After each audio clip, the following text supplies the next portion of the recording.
Hello YouTube, Cubehamster here with another video. I want to give a tutorial on how you can make an elevator that goes both up and down in full detail. So let's get started.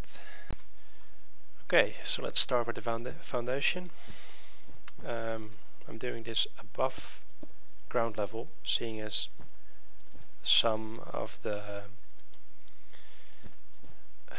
wiring actually is below ground if you want to do it at ground level, and I don't want that because that makes it hard to show what the hell you're doing.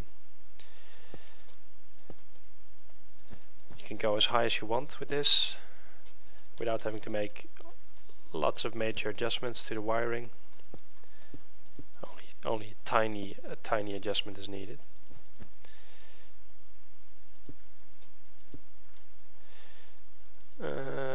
Yeah, I'm happy with that. Okay, so we're back, and you should have ended up with something like this. Now for the wiring.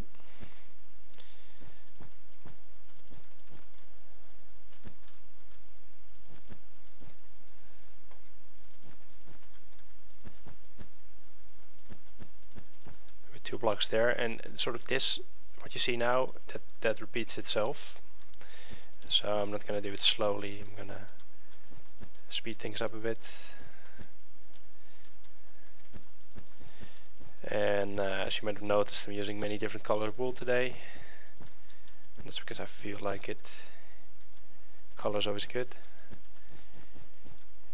especially with wiring, because at some point it might become complete chaos and you won't be able to make out what the hell you were doing. So there, that's the yellow wool. Should look something like this. Now for the wiring, we're following Browse of Steel's original concept. So that means 1 tick delay, 1 tick delay, 4 tick delay. And that one actually doesn't need a repeater because there's no piston. There's no point powering a block that is not connected to a piston. So there. That, oh, see, I messed up the wiring here, that's bad. Wire everything up.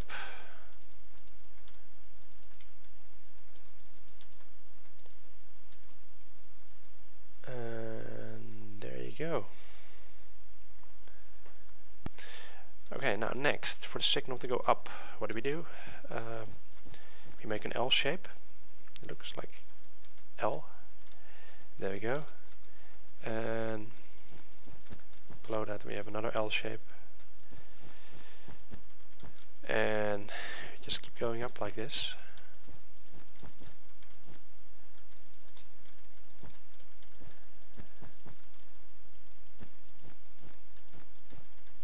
Until eventually we've done all the blocks. Now for the repeaters. 1 tick, 1 tick, 1 tick, 1 tick, 1 tick, 1 tick, and at the bottom on the floor, 1 tick, 1 tick, 2 tick, 2 tick, 2 tick, 2 tick, and just fill up all the gaps with redstone. Actually, that's not true what I'm saying. Fill up all the stuff with redstone, including this here, and these gaps I fill up with a glowstone. And that indicates that we are gonna later on move these glowstones with a sticky piston. And don't forget these as well. So we should end up with something like this. I'm gonna pause for a moment and make it on the other side as well, but yeah, you don't have to see it again. Okay, back. And when you're done doing this on the other side, it should look something like this. Notice that this is 1 higher. You only have to go one level or 2 levels below the lowest piston powered stair. And now for the next step, I already mentioned pistons. Now it's time to place those pistons.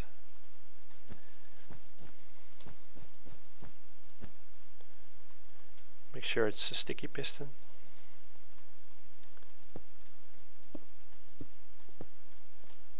There we go.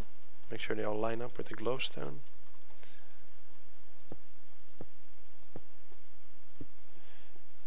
There we go. 3 out, 3 out, 3 out. There we go. This is sort of a stair for the signal to go down.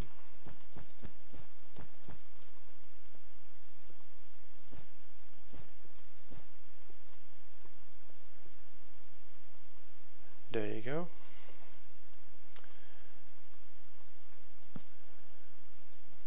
Three delay, 3 delay, 3 delay, 3 delay, 4 delay, 4 delay, 4 delay, and wire everything up.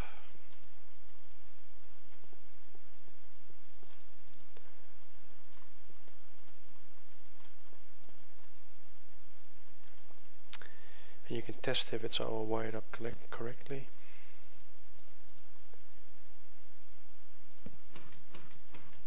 It should go one at a time, and when it pulls back as well. There, so that looks all good. And now for the signals that come from over here.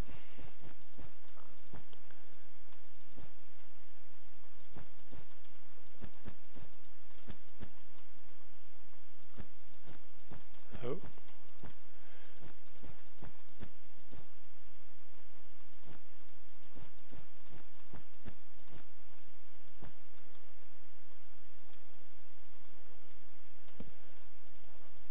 One tick. 4 tick, 4 tick, and a 1 tick. So 1 1 4 4 on the bottom one there and the bottom one there.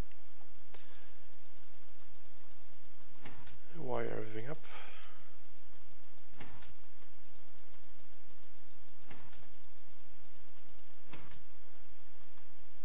There, and that's the wiring for the pistons. Okay, I took the liberty of adding some stairs while you guys weren't watching. Now for the next step, we're going to need a piston powered T flip-flop. And I'm seriously hoping that if you're watching this, that you know what that is. And if you don't, it allows a signal like a button to act like a lever.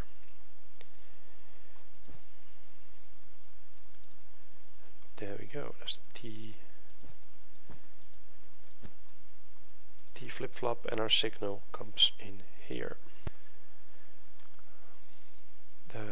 This T flip-flop has to be powered by a button, so I know I want to be able to push the button when I'm up here.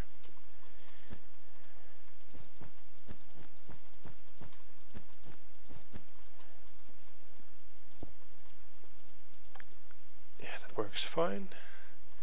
We're going to add a pulse limiter to the button, seeing as the time on the button is actually a bit long. And we're going to feed that, we don't need that, we're going to feed that to the T flip-flop, so now it should change state whenever we press the button.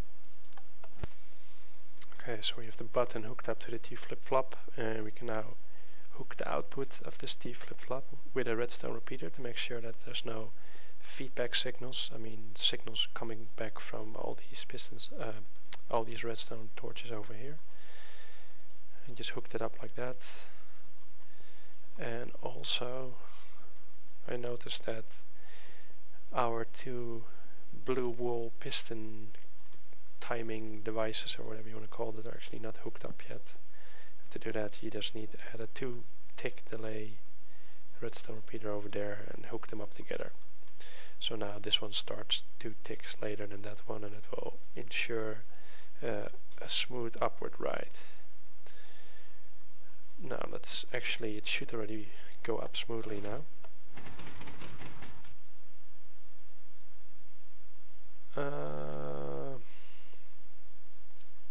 Yeah, and maybe I should not do that.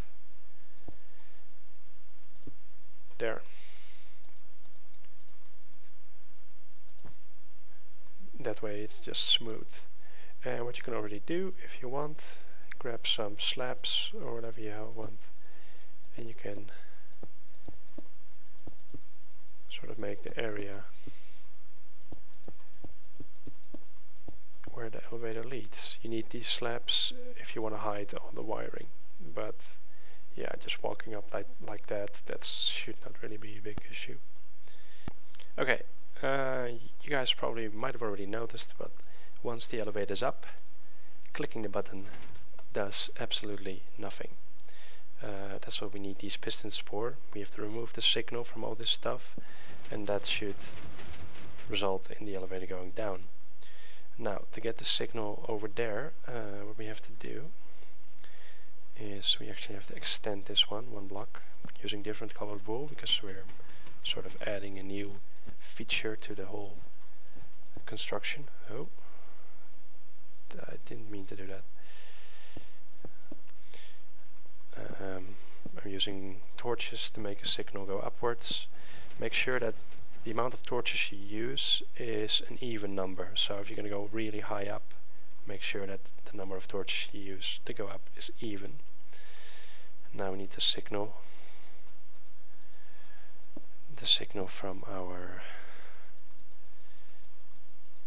T flip-flop, and we send that signal into an OR gate,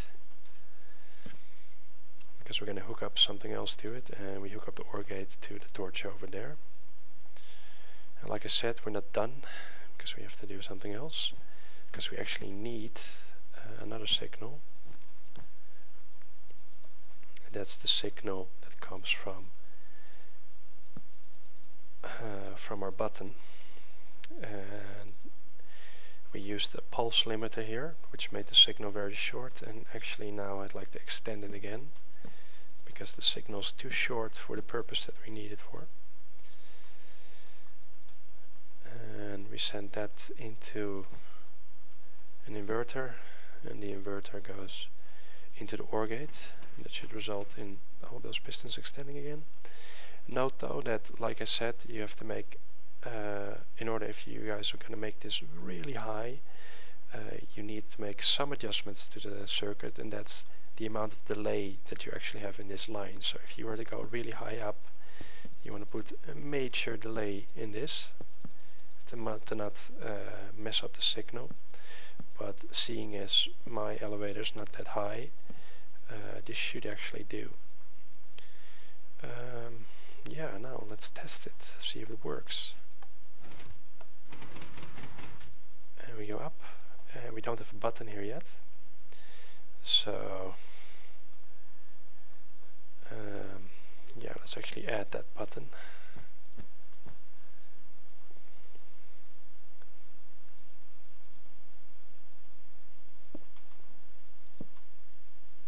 Nothing fancy, I'm not going to hide anything, there's no point.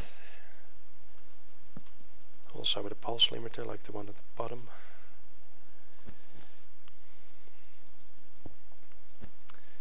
And then send this signal down.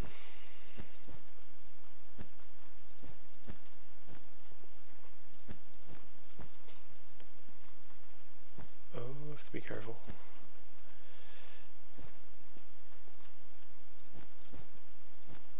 Yeah, that should work.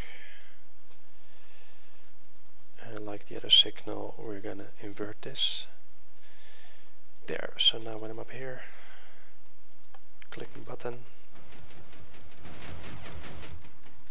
and to go back up, click again, and you're done. There you go, elevator goes both up and down.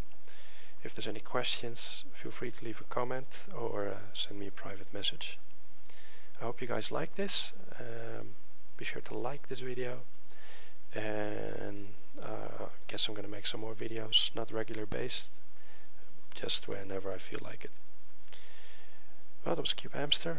Bye bye, and have fun with your elevator.